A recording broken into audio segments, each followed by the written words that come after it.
go and see here the real phenomena, what is formatting basically means. Let's see here. Let me start from this problem statement. I'll just go to these objectives. Look this formatting. For example, if this paragraph is, go here, this is the TW sin MT in the 12 font size. So if we go here, so this is Times New Roman. So there is no formatting. You see here, this means there is no formatting. This means that, okay, the font size are fine, but look this is Arial. So it's look like awkward. So what is the easiest way to do this? For example, you want this color, this font size and style. Just go to this format painter. You see here, take this from here.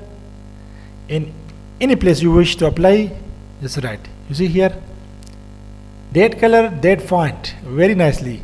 If you want to apply that here, you see here, this is how it works. Use this tool so there will be a good flow. For example, this problem statement, I want this color, I want this font style, and I want this font size. Take this formatting and write all and just apply here. You see here, Ebrima 32. Here you see here. For example, this methodology is, okay, it is 28. You see here, and this is in Times New Roman. So I will just click here and just take this format painter and let's go to methodology and just, you see here, methodology Bremer 32. So this is what I mean to say that once you prepare your presentations, just use this tool, format painter. This is very, very nice. You see all information are there here. Just take this format painter and apply on your all text. Okay, so later if you wish to change the color here, so it's not a big issue, but the text font and the text style will look same.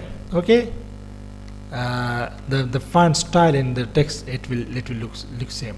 If you want to create the difference, so that is not a big issue here, but the big issue is basically the text style and the font size are similar. Use this format painter. This is very easy, because if you want to change this from Times New Roman and you will go there and you will write, look this TW, and you will decrease the size, it is a problematic. Or use this format painter tool so you can apply to the rest, and there will be a good sequence, a good flow, a consistency will be there in your presentations. So you will impress people. Thanks for watching.